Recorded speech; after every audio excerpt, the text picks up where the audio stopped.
आज की इस वीडियो का टॉपिक है कि रूम हीटर में जो आने वाली जो प्रॉब्लम है उसको हम कैसे ठीक करते हैं, इसके अंदर जो सर्किट है वो किस तरीके से बना होता है। तो स्टेप बाय स्टेप इस वीडियो में समझाने की पूरी कोशिश करूंगा। नमस्कार दोस्तों, मेरा क्या स्वागत है आपका अपना यूट्यूब चैनल इलेक्ट्रिकल सॉल्यूशन। आशा करता हूँ कि आप सभी बहुत अच्छे हैं। तो शुरू करते हैं ये वीडियो।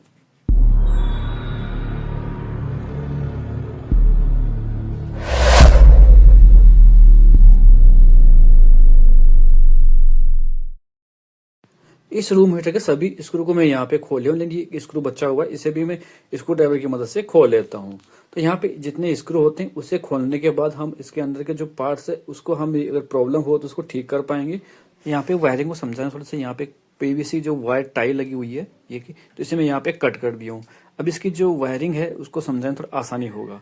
तो यहाँ पे देखेंगे इसमें एक हमारे जो वायर आए हैं 3 वायर टोटल। तो यहाँ पे ये येलो कलर का वायर ये अर्थिंग का है, और ये ब्लू कलर, और एक ये ब्राउन कलर में हल्का जो रेड कलर का है। ये वाला देखेंगे आप ब्लू कलर का, ये डायरेक्ट यहाँ पे हमारे जो फैन सप्लाई है और ये हीटिंग के लिए जो कॉइल लगी है वहां पे डायरेक्ट गया हुआ है। और दूसरा जो वायर गया है वो यहाँ पे इसके जो थर्मोस्टेट लगा हुआ है उसके थ्रू गया है। तो देखिए ये आपको मैं यहाँ पे थोड़ा सा, ये जो वायर है डायरेक्ट यहाँ पे लगा हुआ है, यहाँ पे कोयल है ये हीटिंग कोयल, और ये जो फैन को डायरेक्ट सप्लाई मिली है।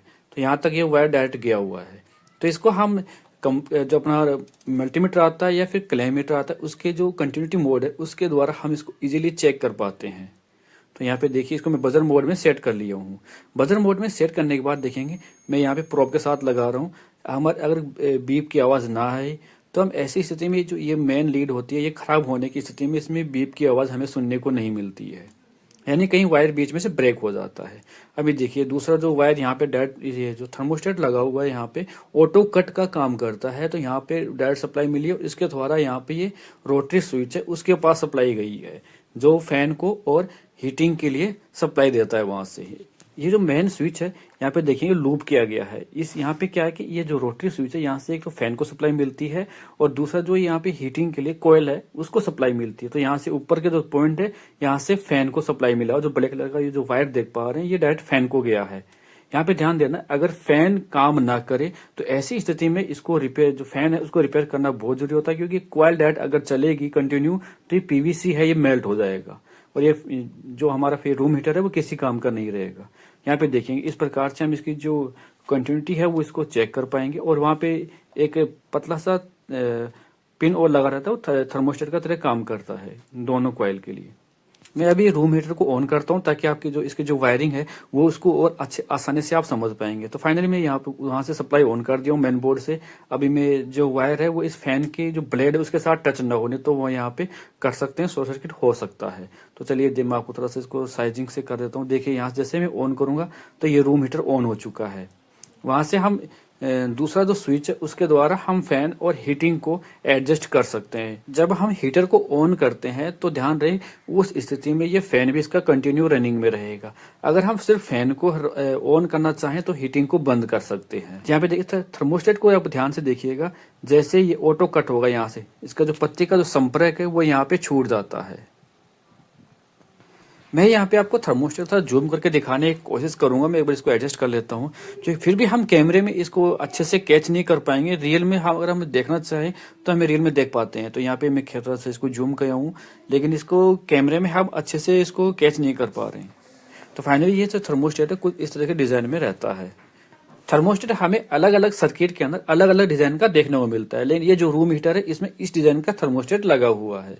अब यहाँ पे अगर थर्मोस्टेट खराब हो जाए तो ये दोनों वायर को अगर हम यहाँ पे शॉर्ट कर देंगे तब भी हम इसको लगा सकते हैं, यानी फिर ये थर्मोस्टेट काम नहीं करेगा, डायरेक्ट हो जाएगा, ये ऑटो बंद नहीं होगा। थर्मोस्टेट खराब होता है तो हमें पता लगता है कि ये जो इसमें इंडिकेटर ऑन नहीं होता है। यहाँ पे देखिए दोनों वायर के जो पिन है इसको डायरेक्ट कर देना होता है। अभी देखिए मैं यहाँ पे ये जो फैन वाला स्विच है अगर ये खराब हो यहाँ पे बिल्कुल बंद हो जाए। यहाँ पे सिर्फ फैन चलता है। फर्स्ट स्टेप में इसका सिंगल जो ये वायर है लगा हुआ है हीटिंग वाला तो सिंगल चलता है। डबल जो लाइन आप देख पा रहे थे उसमें डबल ये जो वायर है ये दोनों साइड से हैं तो ये दोनों ऑन हो जाते हैं। यहाँ पे देखेंगे अगर फैन ना काम करे तो इसके पीछे के जो वायर है उसके कनेक्शन को चेक कर लेना, क्योंकि यहाँ पे अगर वायर क्रैक हो जाए तब भी स्थिति में फैन काम नहीं करता है।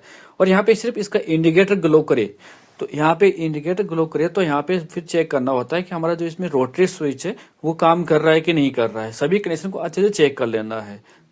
यहाँ पे हम थर्मोस्टेट को कैसे चेक करते हैं, तो मल्टीमीटर को कंटिन्यूटी मोड में रखना है और यहाँ पे दोनों जो पॉइंट है वहाँ पे मल्टीमीटर की प्रोब को लगाना है। अब देखिए इसमें बीप की आवाज आ रही है, थर्मोस्टेट यहाँ पे काम करे, ये ऑन था, अब मैं इसे ऑफ कर देता हूँ तो देखेंगे अब यहाँ थर्मोस्टेट हमारा काम नहीं कर रहा है। अगर स्विच ऑन हो ऐसी स्थिति में अगर बीप ना आए तो थर्मोस्टेट हमारा खराब होता है। और यहाँ पे देखेंगे ये जो रोटरी स्विच है इसको भी मल्टीमीटर के द्वारा चेक कर लेना है, जहाँ पे सप्लाई वाला पॉइंट है उसके द्वारा चेक करना है। तो ये देखिए मैं इसे बंद कर देता हूँ अभी, तो यहाँ बंद होने के बाद इसमें किसी भी पॉइंट के ऊपर सप्लाई नहीं जाएगी, यानी जब ये ऑन होगा अगर सप्लाई न जाए तो हमें कन्फर्म हो जाता है कि ये रोटरी स्विच खराब है, ये वायर यहाँ से डायरेक्ट लूप किया गया है तो इसमें तो बीप आएगी। बाकी को चेक कर लेना है, अगर किसी में सप्लाई अगर ना आए यानी तो इसमें बीप की आवाज हमें सुनने को नहीं मिलेगी। इस तरह के जो रूम हीटर आते हैं उसे हमें रात भर लगा के नहीं रखना चाहिए, क्योंकि रात भर हम लगा के रखेंगे तो ये जो रूम हीटर है ये खराब हो सकता है, ये पीवीसी इसकी मेल्ट हो सकती है ज्यादा हीटिंग में अगर इसको थर्मोस्टेट फुल ऑन रखते हैं तब। अब देखिए हमें यहाँ पे कलम मीटर के द्वारा हम इसको इजीली चेक कर सकते हैं, यानी कि जो कंटिन्यूटी मोड उसके अंदर हमें चेक करना होता है, काफी इजी तरीके से हम इसको आसानी से चेक कर पाते हैं।